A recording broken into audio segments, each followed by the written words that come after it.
I'm traumatized.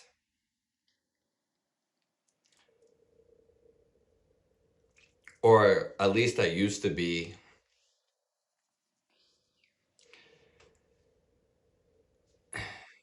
And that part I can't really explain.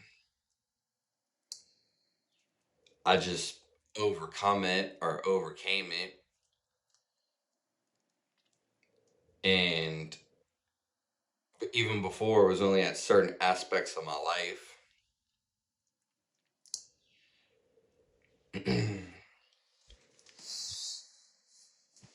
So once you don't have a thought about it, nothing can traumatize you. Thoughts only traumatize you because you think about it. My whole channel basically is about that, getting you to that state. Or being elusive to the mind, recreating how you think. So I've never really been traumatized on really anything. But I can explain to you this one instance. It happened multiple times. And you could see very well the reason why I was. And I thought this would be a good video that people can relate to. A lot of people are traumatized as a child, but your traumatization is for you to overcome. It's literally there. That's why it's there. You're not supposed to hold on to trauma that happened to you when you were 3, 5, 7, 9, 11 till you're 44 or even 21 or 33. Definitely not till the day you die. In fact, the longer that you hold on to it, kind of like this.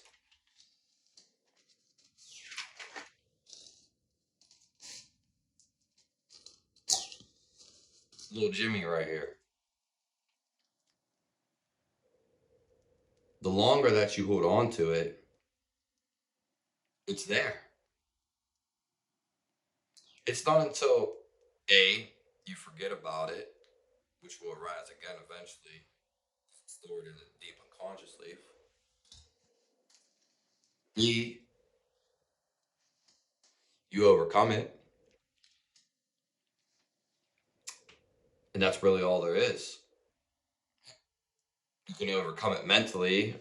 C would be no thought. So when I was younger, this is how I got traumatized.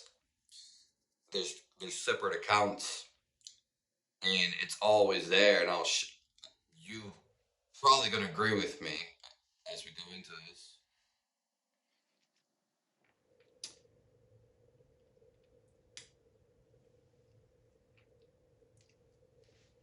It's just that I used to sell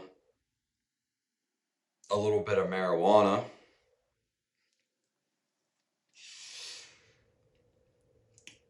One day, really early in the morning, my dog was barking at like 4 or 5 in the morning. Her name was Jasmine, a black Labrador mixed with a lab or a German Shepherd. She actually passed away a couple years ago. That was my childhood dog. We got her in a box when she came. And she was barking. It was probably like 4 or 5 in the morning. Then I woke up, but I went back to sleep. I was like in and out of consciousness. So at the time, someone let the police in,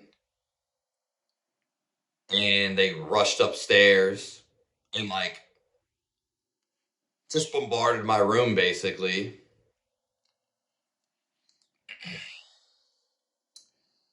They were like, "Oh, the drugs in the vent." And I'm going to explain this in a second.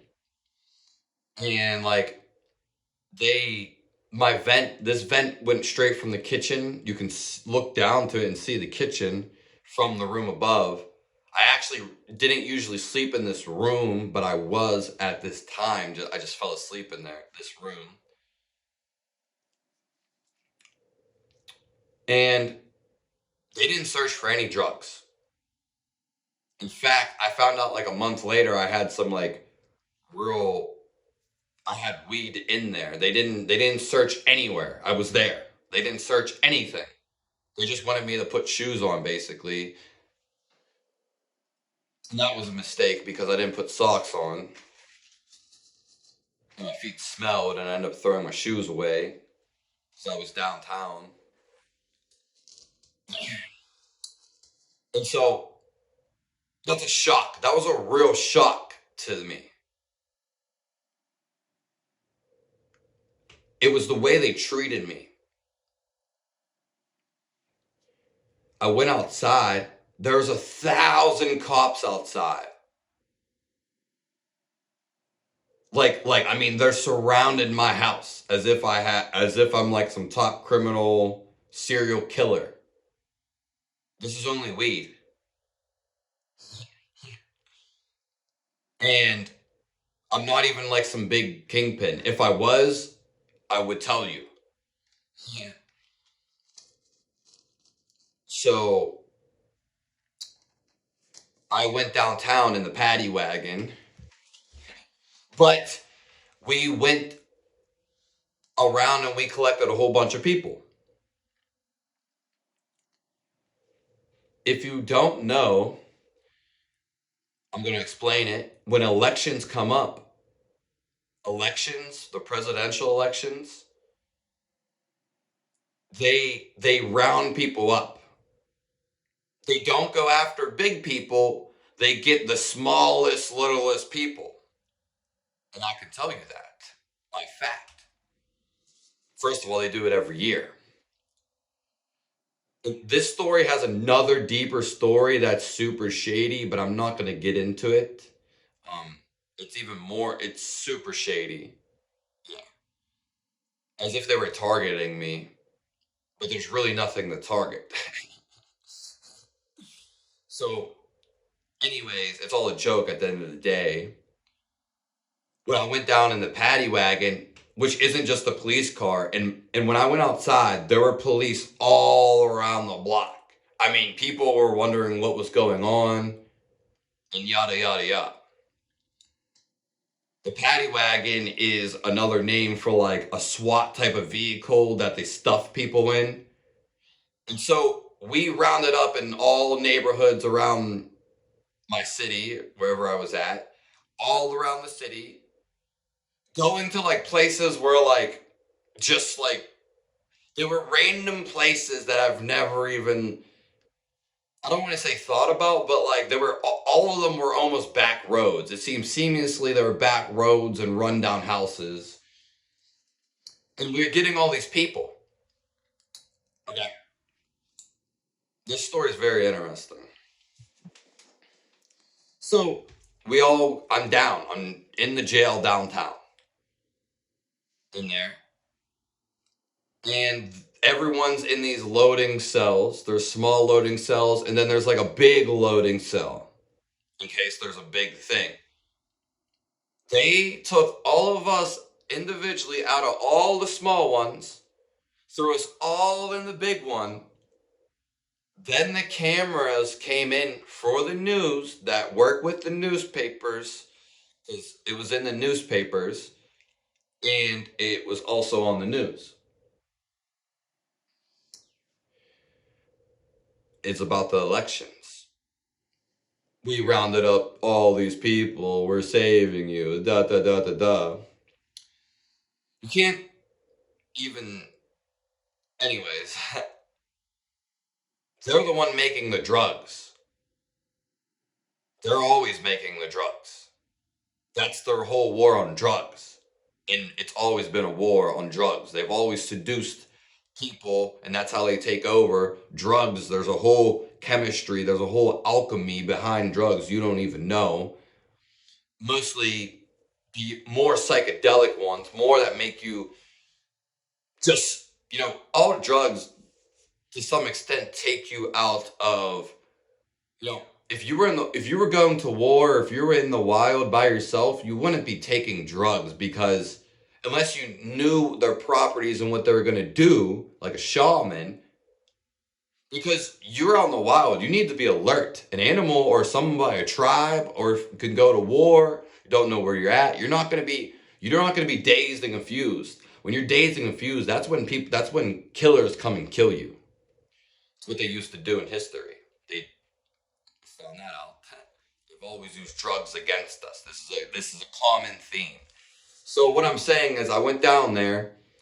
This is a long story. I might make this into two parts, or there's different times with the traumatization and more to say on the topic.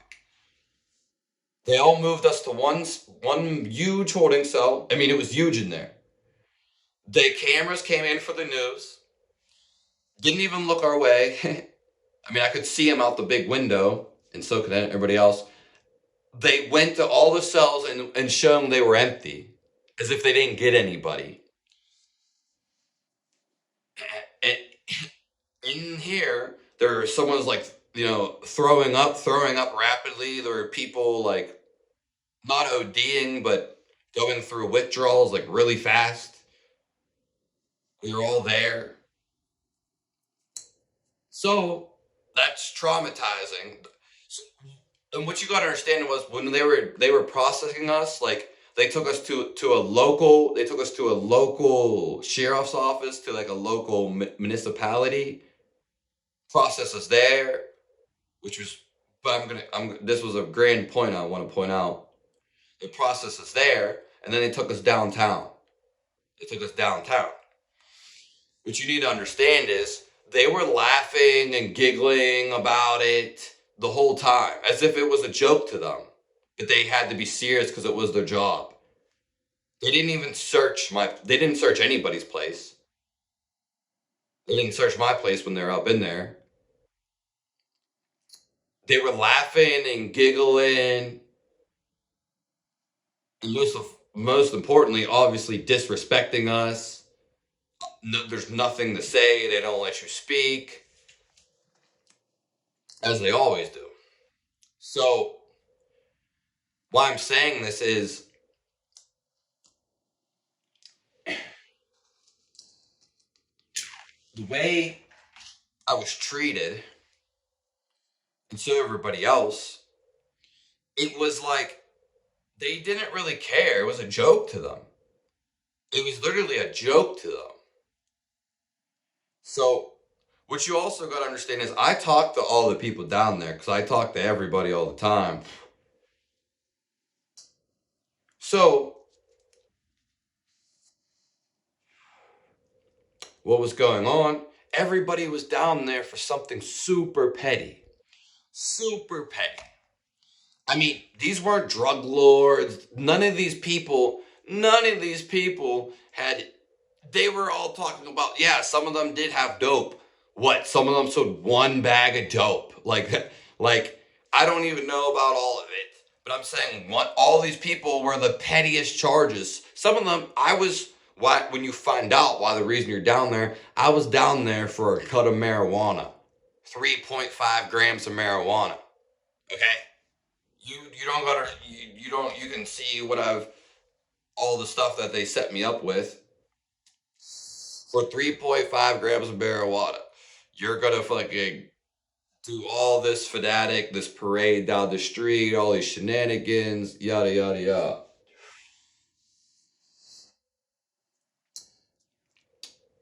And so, anytime that I've had a run-in with the police, anytime I know anybody that's called the police, pretty much 99% of the time, they've never helped them. My mom's been robbed, stolen out of house. I mean, so many things of the police. I know neighbors that call police. They never did anything. Never did anything. But when it's your time and the police call on you, if you never had the police call on you, oh, wait till the police call on you, and it's all about how they take it. It's all about perspective. So if they say you have a gun or something, they're going to be reacting different when they come up. Anybody can call the police on you at any time and make false accusations on you, and they're going to act completely different. And there's a lot of buddies that are friends with the police. So if somebody's buddies with the French police, they're going to use that against you, or they're not, or the person that you are going against, or is not going to be attacked in trial or jury. They're not. They're just going to let him go.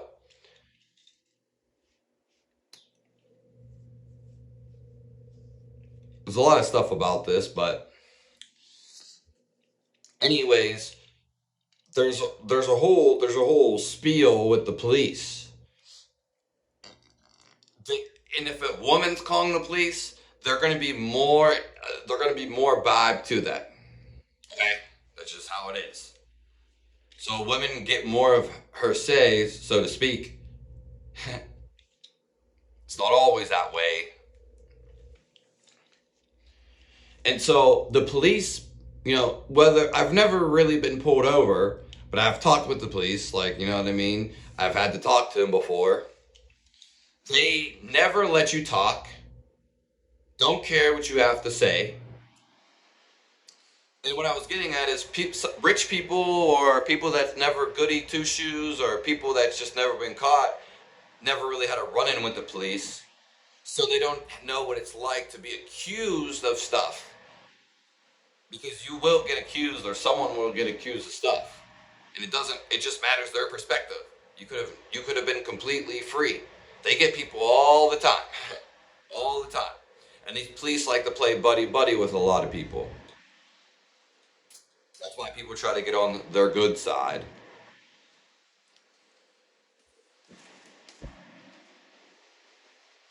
This video is already 17 minutes, so there is a part two. I guess I'll just see how the first one does. I will talk about the police, though, just to wrap that up. I have another story of traumatization that's ridiculous. But these things that happen, them using force, and I feel like, here's the thing. I feel like everybody that's dealt with the police feels the same way about them. Okay, the police are supposed to serve us. More importantly, we're supposed to have our own community and settle our own disputes and needs that way. We don't need an outer entity to do that. Do you see, when you give your power to someone else, it gets corrupt. Everyone in the United States of America, pretty much 99%, has gave their power to the state just by working and paying taxes. These people are just gripping you by the balls, such as a quote by George Carlin, which was a comedian. It's a club you're not in. And yeah, these things are used against us. The police, and like I was saying about my neighbors and family, have never actually helped us. So, and they're the only people that don't have a checkup on, basically. And I'm not looking for disputes in the comments. If you're trying to dispute me, you can go suck my left nut. You can go hop in a coal of fire, it's burning hot, with your feet. Go ahead. There's no disputing this. They've never helped me. They've never helped anyone that I really know. So, again, and the times that I run with them, just the way they act, they always act against me. I mean, I can feel their energy. They're supposed to be a part of the community. They don't feel part of the community. And they're not. So, the transactions between them, when I see them, when they go around, they can pull you over. They can almost do whatever they want, especially the more corrupt and bad ones. Everybody knows this that's run in with them. That's why the only people that don't know about it are really the only people that never had to deal with it. Pretty much, like 99%. Because it's like impossible almost not to know. You have to be oblivious. So, Yeah, they're disrespecting people, mistreating people, and false accusations and guilt. And again, they've never, ever, ever helped me, been on really my side about anything per se, unless it's in my defense sometimes. Yes. But police are usually on the offensive, and they're doing an investigation. They're playing detective, basically. And they're never, first of all, they're hardly ever happy. Could say that for one. But most of these people have traumas in themselves, which, yeah, that's a whole nother topic. But I will say this: they're not they're not representing what they're supposed to represent. And people, when they have run-ins with them, they're just like motionless, emotionless. I'm not saying there's a couple good cops. It doesn't matter. It's just an authority that it's already on their leverage when they're pulling her over. So why am I saying this? That fact, and also the other fact, we can't pull them over. You know what I mean? How many times do I see them surround a vehicle all the time, whether they're bored or most of the time they're overusing their force. All the time. All the time they're overusing force. You know how many people I see pulling over the road? Oh, da da da da da, all of them surrounded. Bullshit. All the time? No thanks. It's not, it doesn't need surrounded. That's overuse of power, which is my main point of the fucking thing.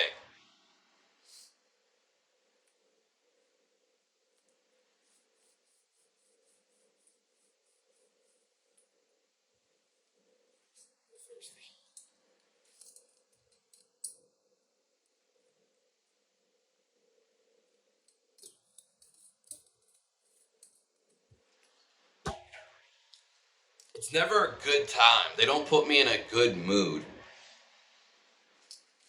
And it's not like I can have a conversation with them. I just don't feel. I feel like they're always on the job. Well, when they're on the job, of course, but they're they're not playing a good mediator. They're not acting like a citizen. They're playing like a just like they do in a costume, basically, which is what it is, a costume.